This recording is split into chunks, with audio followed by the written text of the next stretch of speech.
Ito ang balita ngayon, trending at pinag-uusapan ngayon sa mundo ng social media. Ang di umanay balitang, isang baho na naman ang umaalingasaw at walang lihim ang hindi mabubunyag. Senator Dante Marcoleta may malaking nakakagulat na ibinunyag sa publiko na dapat malaman ng taong bayan na tila pilit ayaw ipalabas di umano ng bayarang media sa publiko. Tinatagong lihim di umano ni Senate President Tito Soto at DOJ Secretary Boying Rimulya. Matapang at tila tahasang ibinunyag na sa publiko ni Senator Dante Marcoleta. Ano kaya ito mga kababayan? Ating alamin. Pero bago ang lahat, kung bago ka pa lamang sa aming channel, please huwag kalimutang mag-like, subscribe at i-click ang notification bell para mas maging updated ka pa lalo sa lahat pa ng bagong video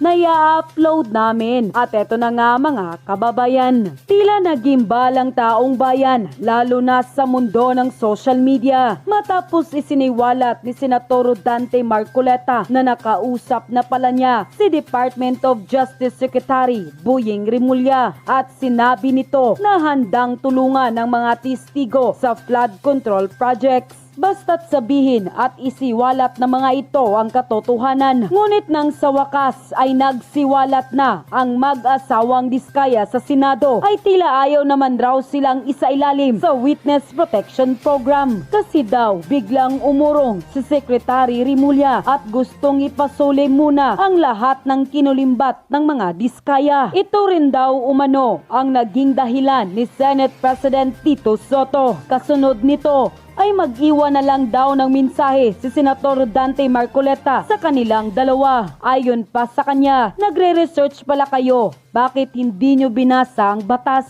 At tanong tuloy ng taong bayan, bakit biglang nag-iba ang ihip ng hangin at biglang umurong ng mabunyag na sa publiko ang di umano'y mga pangalan na di raw dapat banggitin. Narito ang full video kung papaano binunyag ni Senator Dante Marcoleta ang di umano'y galawan ni Tito Soto at ni DOJ Secretary Boying Rimulya, ang umano'y pagbaliktad nito sa kanilang kasunduan hinggil sa pagbibigay ng Witness Protection Program para sa mga testigo tungkol sa manumalyang flood control projects, na siyang umani naman ang samut-saring reaksyon at komento mula sa ating mga kababayan at sa mundo ng social media. Narito't sabay-sabay nating panuorin ang full video.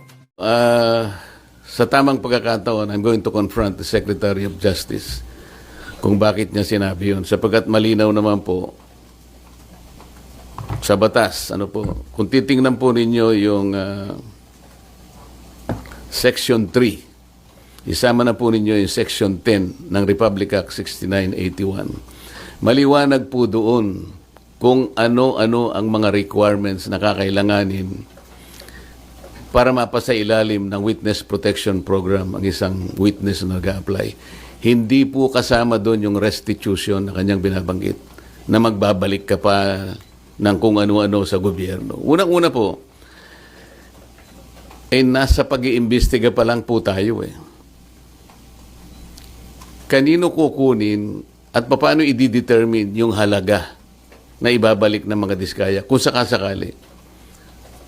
Wala po sa tuntunin ng batas. Ang ilan po sa mga requirements kung bakit ka magko-qualify sa witness protection. Yun pong offense na kung saan kakailanganin ng testimony is a grave felony. Yung narrative hindi masyadong nagiging maganda. Gusto ko linawin ng maraming bagay na may kinalaman nga dun sa very short-lived na pangunguna ko sa Blue Ribbon Committee. Halos 3 investigations lang yung ating natapos at nagkaroon na nga ng development at yun naman ay alam na ninyo.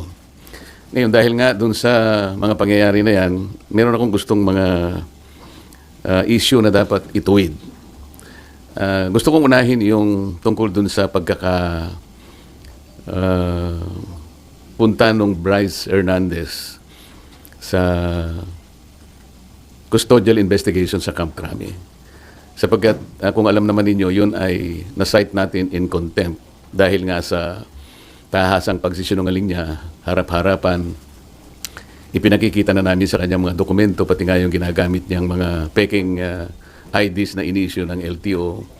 Pero ganun pa rin ang pagkakatanggi-tanggi niya. Napilitan kami na i-contempt siya at nailagay nga siya sa custody ng ating Sergeant at Arms. Kalaunan po nung ako po ay mapalitan na bilang chairman ng Blue Ribbon Committee, ay bigla nga pong hiniram yata si Bryce Hernandez ng ating House of Representatives. Ngunit nalaman ko na hindi naman siya ibinalik sa dating legal custody na dito nga sa ating Senado.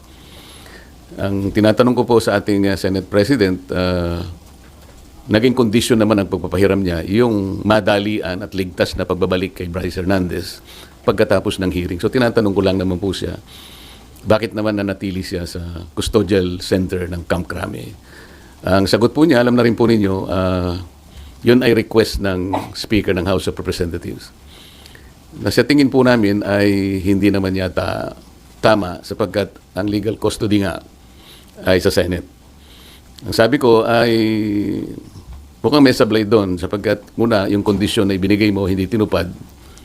Pangalawa, kapag yun ay pinanatili mo sa Quezon City, sangayon na rin sa kanyang declaration, natatakot siya na pag ibinalik siya sa Senado, manganganib ang buhay niya. Parang binibigyan natin ng credence. Parang pinaniwalaan natin siya. Sa mga tweet, pagka siya'y nagsasalita rito sa Senado, parang hindi siya pinaniniwalaan. Pag nagsalita siya sa House of Representatives, tiwalang-tiwala ng kanyang sinasabi, puro totoo. Samantalang, puro sa kasinungalingan din naman ang kanyang sinabi. At nung kami magkaroon nga ng konting huddle nung bumaba siya sa session hall, sinabi ko sa kanya, Mr. President, dapat naman sana nakonsulta mo naman ako kung siya ay tuluyan mong ilalagak sa pangangalaga ng custodial center ng Quezon City. Bakit ko naman gagawin? Sabi niya, ako naman ang Senate President. Nakalimutan po niya na meron po tayong tuntunin sa Blue Ribbon Committee. Ito po ay nasa Article 6, Section 6, Paragraph C ng rules ng Blue Ribbon Committee. Kailangan po malaman ninyo. Ang sinasabi po ron, yung witness na cited in contempt may be ordered to be detained in such a place as may be designated by the committee alone. Meron pong option doon or with the concurrence of the Senate President. Sa mga tweet, yun lamang designated place by the committee alone, sapat na yun Kaya ko sinabi, dapat kinonsulta mo ko. Kaya lang, sabi niya, napalitan ka na Bakit pa kita kukonsultahin? Hindi po Nung kinumit niya sa Quezon City Custodial Center, na-monitor ko sa bilyonaryo at sa ibang mga pahayagan, Inquirer, mga 2:15, 1:30 to 2:15 p.m. ang nakalagay sa mga dyaryo. For the record, nung ako po napalitan is about 5:24 in the afternoon. So ako pa rin ang chairman. So gusto ko lang linawin yun. Ang pangalawa po rito ay yung aking sulat sa DOJ na bilang nananatiling chairman noon ng ating Blue Ribbon Committee, nirekomenda ko po na siya ay makapag-apply sa Witness Protection Program. Sangayon po sa Republic Act 6981. Kasi po sinasabi rin po sa Section 4 na sinasabi na sa kaso ng legislative investigation in aid of legislation, yung witness po, upon his express consent, ay pwede siyang ma-admit into the program upon the recommendation of the Legislative Committee where his testimony is needed. So yun po yung aking ginawa. Ibig sabihin, lahat po ng aking ginawa na aksyon ay naaayon naman sa batas na umiiral. Provided that the recommendation is approved by the Senate President. Hindi nga po niya inapprove, kaya po yun ang tinanong ko sa kanya noong September 9 na po yata yun na nagkaroon kami ng session. O September 10 na po yata yun. Ang sabi niya, kaya hindi niya inapprove, nabasa niya yung sinabi ng SOJ na kinakailangan ng mga diskaya. Ibalik nila yung kanilang nakuhang hindi kanila. Yun ang magiging policy ng DOJ para sa ganoon ay ma-approve yung kanyang aplikasyon under the WPP. Nagtaka nga po ako kung bakit ganoon ang sinabi ng ating SOJ sapagkat linggo, isang araw bago pasimulan natin yung pangatlong investigation, nagkausap po kami. Pati yung kanyang deputy Undersecretary, ang pangalan ay Jojo Cadiz. Nakausap ko yun ng mga ilang araw, siguro Biyernes hanggang Sabado. Sinasabi ko sa kanya yung maaaring merong lumabas sa mga contractors na kasangkot dito sa aming pag-iimbestiga sapagkat nagpapadala sila ng feelers na maaaring may magsabi and they will come into the open. So I was looking at the possibility of granting them provisional immunity. Ang sabi naman nung Yusek Cadiz, mabuti po kanya i-repair ko rin sa ating SOJ. Sabi ko, tama-tama yan. Hanggang sa araw nga ng linggo, nagkausap kami personal. At tahasan niyang sinabi sa akin, pwede yan, sabi niya sa akin. Alam niyo naman, si Secretary Boying Rimulya, matalik kong kaibigan yan, matagal kami nagsama sa House of Representatives. So pinanghawakan ko yung kanyang sinabi sa akin. Alam mo naman kanya, ang Senado ay kabatakan natin yan, lalong-lalo na sinusulong natin yung Whistleblowers Act. Sige kanya, panindigan natin yan. So matibay po yung aking paniwala, malakas ang aking loob, kaya sumulat nga ako at inirekomenda ko nga na siya imapa sa ilalim itong mag-asawang Diskaya sa Witness Protection Program.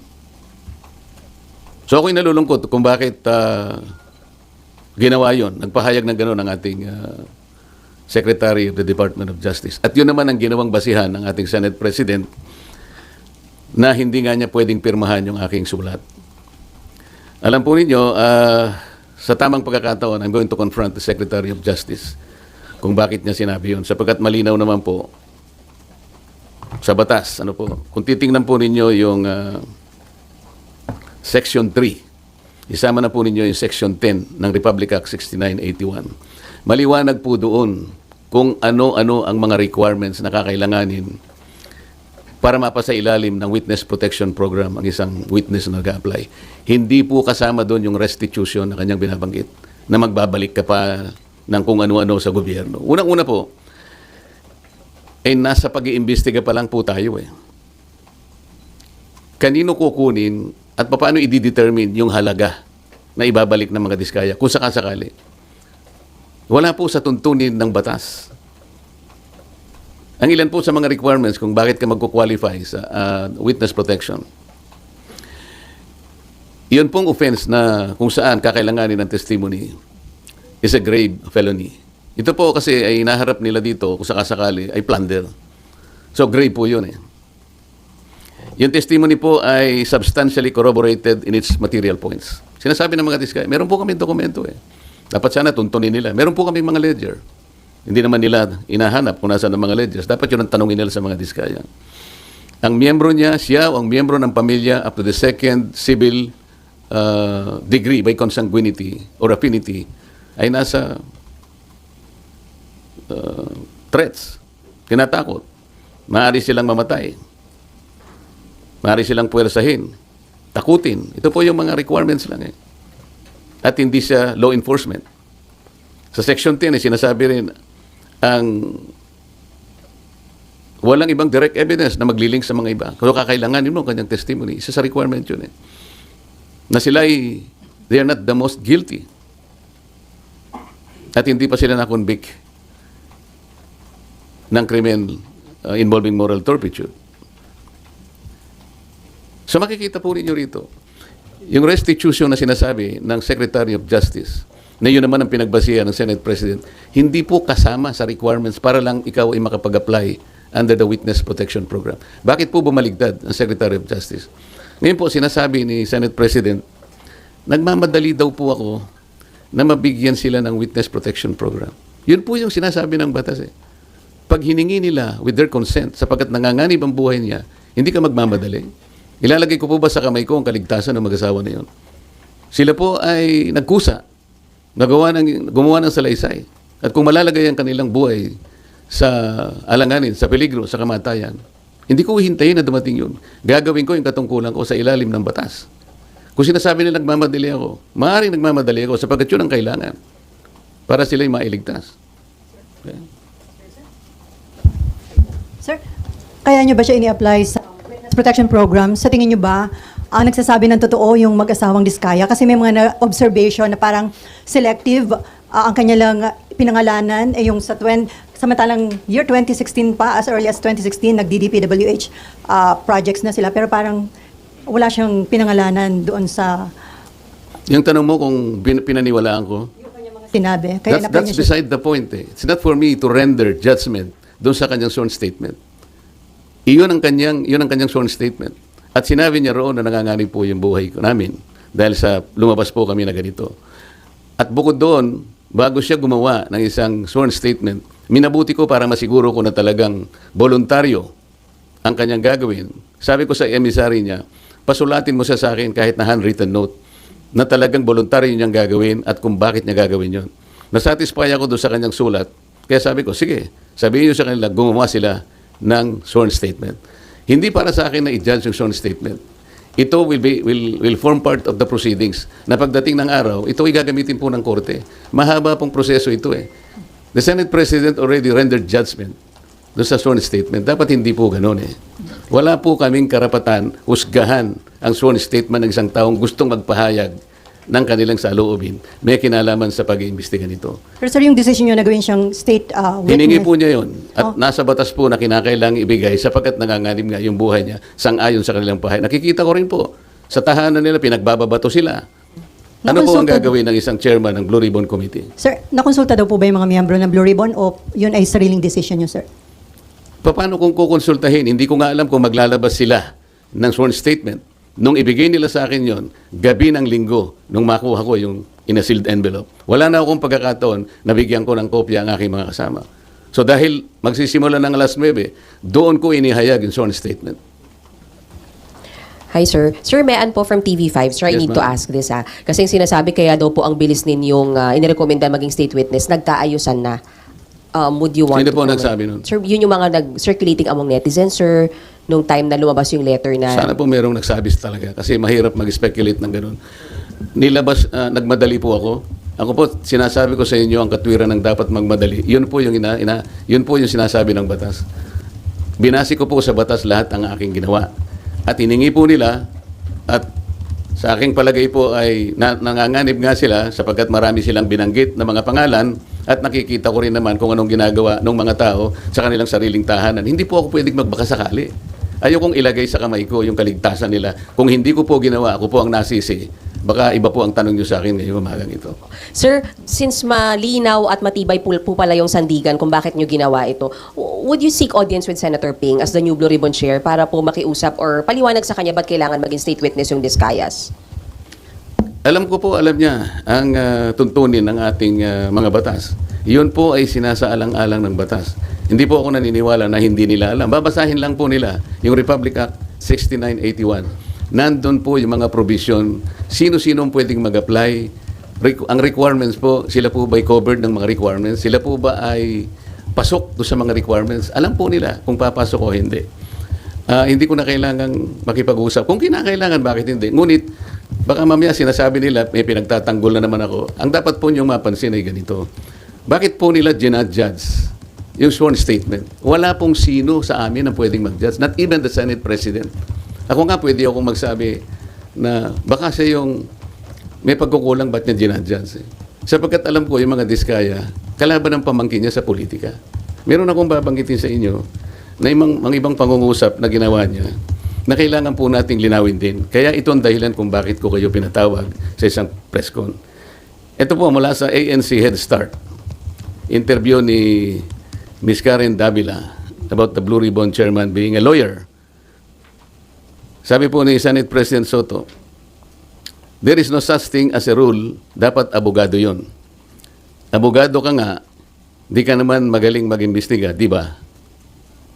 Chuckles, nakalagay po. So useless.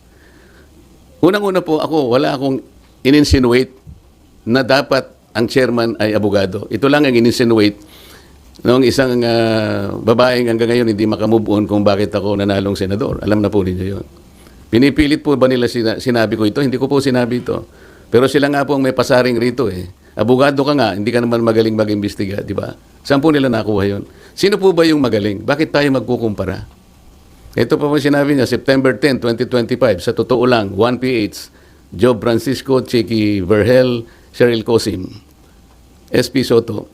may suspetsa na kami na inedit yung affidavit ng Diskaya. How can the Senate President say this? What is his basis for doing this? This is a serious charge. Sino po ang nag-edit? Ako po ba pinatutungkulan niya? Sir, isa na lang from my end. Sir, yung doon lang sa Camp Crame, sabi nyo sa Blay na binalik doon si Bryce, pero ngayon nasa Pasay City Jail, you're okay with that, sir? Alam mo ako, hindi ako pala away eh. Ang gusto ko lang kasi, the processes of the Senate and the integrity of the inquiry will not be compromised. Ang legal custody nasa Senate. Ang kondisyon na binigay ng Senate President, ibalik sa Senado. How come nag-relent siya sa request ng Speaker of the House of Representatives? Inconsequential yung request. The House of Representatives has nothing to do with the custodial authority of the Senate. Makukompromise tayo. Ngayon, nung sinabi nila na okay na ba sa'yo, nailagay na lang natin sa Pasay City. Para sa akin, okay na rin. The Senate is under the jurisdiction of Pasay City. Para lang ma-preserve natin. The semblance of authority of the Senate cannot be compromised in any manner. Yun lang ang point eh. Ang dami po nilang sinasabi rito eh. Very debut, September 14, 2025, via Twitter. Wala pang hearing ang Blue Ribbon. Ano ba nangyari? Malalaman natin sa Blue Ribbon kay Senator Lacson, meron siyang investigasyong ginagawa tungkol dyan. Ibig ba sabihin, will they investigate the Diskayas kung ba't sila gumawa ng sworn statement? Yun ba yung gagawin? Ito yung sworn statement ng tao, you have no right to question that sa Blue Ribbon Committee. Kung ano yung pinahayag niya, it is for the court to appreciate that. Pagdating ng tamang panahon. Pero para i-judge mo ito, para i-judge mo na inedit ito, o nagkabayaran dito, iba na po yung narrative nila. It is not good for the Senate na ganito po yung gagawin nila. Kami po, hindi ako nakikipagkumpara kung sino yung magaling. Kung sino yung gagawa ng tama, yun po yung tama, yun po yung dapat nating gawin. Kahit kailan, hindi po ako nakipagkompetensya kung ang pag-uusapan, yung pagganap ng tungkulin bilang isang senador. Ang Blue Ribbon, wala na hong obligasyon na i-verify yung veracity ng sworn statement ng isang testigo. Kasi di ba binibet po yun bago para tanggapin or hindi? Kasi pwede magamit ang Blue Ribbon kung nagsisinungaling po yung witness. It is for the court to appreciate that. Kami po, kung ano yung binigay nila, tatanggapin po namin yun. Yun po yung risk nila. Ang usapan dyan, kaya mo ilalabas yan, yan ang totoo. Yan ay yung sarili mong, voluntaryo mong ginawa. Sila lang ang makakapagpasya noon. At pagdating po ng panahon, nakakailanganin lahat ang pag-imbestiga niya. Sa tamang panahon, ang korte lang po magbe-verify niya. Naharap sila sa korte. Ang korte po ang makapagpapatunay. In the final analysis, the court will be able to determine kung tama o hindi yung kanyang sworn statement. Marami pong paraan para yun po ay malaman natin. Pero hindi po ang Blue Ribbon. Kasi po ang Blue Ribbon, kung titingnan po niyo yung tamang direksyon niya, in aid of legislation lang po ito eh. Pagdating ng araw, yan pong mga prosecutorial actions na yan, sa korte na po lahat pupunta yan. Kung makukumpleto po yung committee report, lahat po yan papunta na po sa prosecution at finally to the courts of law. Pero sir, kahit in aid of legislation, hindi ba may obligation kayo na alamin yung kung totoo lang, kung yung mga sinasabi ng mga witness? Di ba? Paano po namin, ako po bilang ako, paano ko alamin, sasabihin ko sa kanya, mali itong ginawa mo. Kami nga ang naging carrier sa kanila. Para lang tulungan ng Estado, para tulungan ng gobyerno. Kung ano po yung nalalaman ninyo, kasi hindi namin lahat magagawa ito. Kaya nga mayroong Witness Protection Program. Sa akala nyo ba, mayroong magsasabi kung sinong mga senador at sinong mga congressmen ang sangkot dito kung wala kang gagamitin under the Witness Protection Program? Sir, So sir, paano yung in aid of legislation? Kung makakuha kayo ng informasyon, kayo naman pala. In aid of legislation po, ang tinitingnan namin, yung sum total po ng pagsasabi nila at pagdedeklara nila before the committee. Halimbawa po ngayon, para ipakita ko lang sa inyo, ano na po ang naisip naming legislative measures. Sa 3 hearings po na nagawa ng Blue Ribbon Committee, halos 14 na po na legislative measures ang aming naiisip na i-propose. Unang-una, amendment to the procurement law, Republic Act 9184 as amended by Republic Act 12009. Ano po ang gagawin doon? Yung transparency and monitoring po, lahat ng mga magre-require ng digital geotagging, drone monitoring at satellite validation, kailangan na meron na po yan. May accountability and sanctions. Merong risk management na amendment po nitong ating procurement law. Number 2, amendment of the anti-graft law. Ito po ay mag-i-include ang additional penalty, perpetual blacklisting in case of corporations or entities involved in corrupt practices or plunder. Number 3, amendment to the contractors licensing law. Ito ng PICAB. Isasama dyan ang divestment requirement, conflict of interest, provisions, and penalties. Ito po, yan. Number 4, amendment to the witness protection law. Dito pa lang po kailangan may amendment na po Number 5, amendment to the AMLA. Nakikita po rin nyo, pati yung ating mga casino, ginagamit na laundry areas na po yan. So, mandatory na pre-award vetting ng contractors, subcontractors for government infrastructure projects exceeding 50 million. At marami pa po ito. Amendment to the Securities Regulation Code, RA 8799. Marami pong dapat na ayusin dyan. Katulad po ng mga yung Securities and Exchange Commission will require sworn ultimate beneficial owner in declaration to set up beneficial ownership verification and blah blah blah, pati yung PhilJeps, allowing SEC to coordinate with DPWH and PICAB. Number 7, ito po yung False Claim Act. Ito po yung writ of quitam na pwedeng gamitin ng isang ordinaryong tao ang kanyang power na siya na mismo ang maghabla. Dahil sa nangyari po na lalong lumaki po yung problema natin sa corruption. Imagine po ninyo, panahon ni Napoles, 10 billion lang ang pinag-uusapan natin. Anong nangyari po? Naging amateur po si Napoles. Ngayon po, 100 billions na po ang kinukulimbat sa ating kabangbayan. Kaya kailangan na po lahat ito. Number 8, Whistleblowers Protection Act. Susuportahan po natin ito. Number 9, Heavy Equipment Registration and Leasing Act. Number 10, kailangan meron po tayong Flooding Integrated Master Plan Act. Number 11, i-amend po natin ang Ombudsman Act kasi wala siyang masyadong ngipin. Halimbawa, i-amend natin ang Section 15 to include recovery or consideration made to any government official or employee regardless of the nature of their position, whether appointed or elected. Ito po yung isa pang maganda.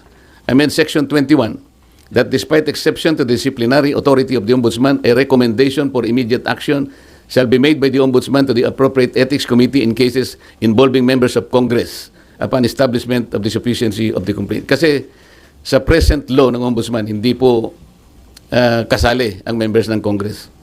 Number 12, amendments to the Government Auditing Code. Yung COA, wala pong ngipin ng COA Kung titignan nyo, Presidential Decree 1445, ang sinasabi dyan, kailangan preventive ang audit.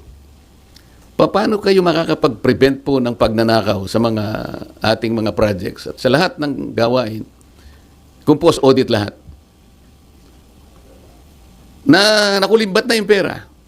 Pagkatapos mag-audit siya, post-audit, sasabihin niya, notice of disallowance. Nakakita na po ba kayo na pagkakataon, o kahit anuman, sa lahat ng notice of disallowance na inisyu ng COA, maliban lang so nag-volunteer na magsoli ng paunti-unti, yung malakihan po na notice of disallowance, meron pa pong napakulong? Meron silang nasingil? Meron po ako na-monitor, 100 billion sa SBMA, naging final and executory, umabot ng Korte Suprema. Final and executory. Hindi pa po nakolekta ng COA hanggang ngayon. Walang kang ngipin-ngipin. Ito po yung gusto naming gawin lahat. After 3 investigations, pati Civil Service Commission po, kailangan po nating i-amend na yung sinasabi ng 6713, yung Code of Conduct and Ethical Standards of Public Officials. Halimbawa po yung Section 8. Lagyan natin ng provision that the public has the right to know the assets, liabilities, net worth, and financial and business interests of any public official or employee, including those of their spouses or unmarried children under 18. Ito po importante dyan. However, public access of these SALN documents remain limited. Sa ngayon, kaya pinopropose natin that the SALN of members of Congress be made available to the public through the official website of the Senate and the House of Representatives. Para sa ganun, makuha nyo na kagad, hindi susulat ka pa. Kung ayaw niya, hindi mo rin makukuha. Very, very limited ang access po ninyo. Pang-14, i-abolish po natin yung River Basin Control Office. Ito po ay parkingan po ng mga pinopload ng mga opisyales na wala namang ginagawa. Isipin po ninyo, 2006 nagawa itong opisinang ito under the DNR. Siya ang dapat mag-integrate ng ating 18 existing river basins in this country. Wala silang nagawa kahit isa. puro pangwawaldas lang ng sweldo. Nagsusweldo na walang ginagawa. Ito po yung gusto namin gawin. After 3 hearings, 14 na po ang measures na naiisip namin na dapat nating isulong para sa ganun itong mga nangyayaring ito kahit papano ma-address na po na. At yun na nga mga kababayan, ano na ang masasabi mo? Kung mayroon kayong hinaing at komento patungkol sa balitang ito, please comment down below. Pag-uusapan natin yan sa comment section. At kung nagustuhan nyo ang video, ay huwag kalimutang mag-like at i-share na din para mas marami pang makaalam at umabot ito sa marami sa ating mga kababayan. Maraming salamat po!